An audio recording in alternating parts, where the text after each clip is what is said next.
Thank you, Mr. Chairman. I thank the ranking member, and I thank the witnesses for appearing.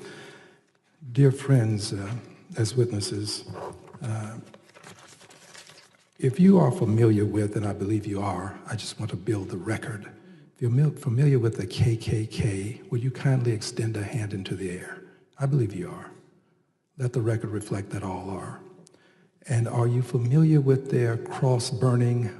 They call it cross lighting. If you're familiar with them, I'm sure that you know that they do. Would you kindly raise a hand? All hands are in the air for the record. And is it true that, they use this as a means of symbolizing their faith? They claim to be Christians, the members of the Klan. And in burning or lighting the cross, they are exemplifying their faith. I believe as persons familiar with the Klan, doing the kind of work that you do, you probably know this too, but let me just ask you to raise your hands if you know this. Raise your hands, please.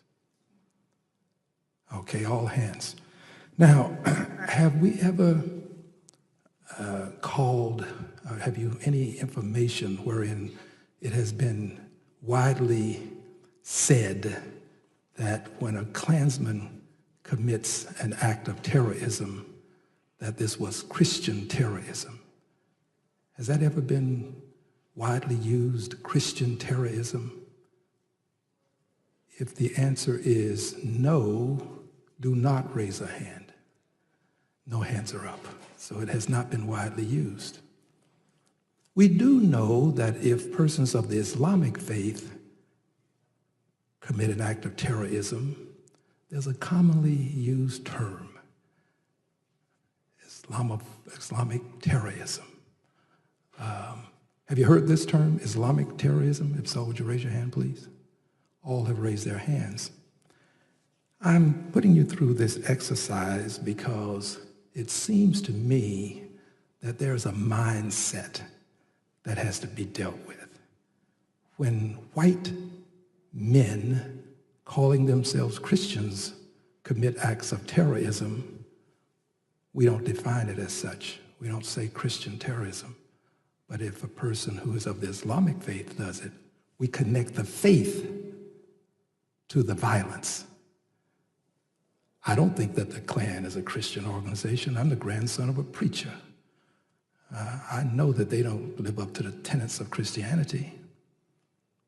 Then I don't think that those persons who are of the Islamic faith, who may commit some violent act or who claim they are, I don't really think that that's Islam. So I'm mentioning this to let you know that we have a problem in terms of our mindset that we have to deal with. Next point quickly, and I'll tie it all together. If I said there were some very fine people among the bigots, the racists, the Klansmen in Charlottesville, that there were some very fine people among them, would that be an appropriate thing for a member of Congress to say? If you think so, raise your hand. Let the record reflect that no one has raised a hand. So if the president says it, some very fine people among those who were preaching, Jews will not replace us, blood and soil. The president says it. Is it appropriate for the president to say such a thing? If you think that it is not appropriate, raise your hand. If you think it's not appropriate for the president to say what you just said would be inappropriate for a member of Congress to say.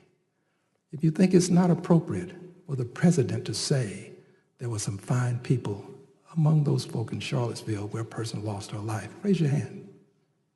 You think it's inappropriate for the president to say it? Raise your hand. Sir, if I may, at least from the DHS perspective, I think the way we look at it and the way we go after these... Excuse me, please. I greatly appreciate your perspective, but I'm limited on time.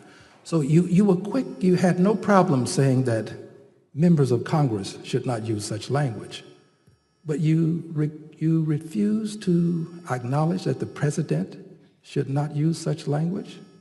If I could just jump in. Yes, quickly, please. I would say for me personally, it's just not of my place as a career government official to comment on what either members of Congress or the president Well, you already choose did. to say. But too late now, see. Okay, well. You already did. You already said that it's inappropriate for members of Congress. But when it gets to the president. I don't think I commented one way or the other. But No, you did. You're on the record. You raised your hand. You're on the record. Here's the point.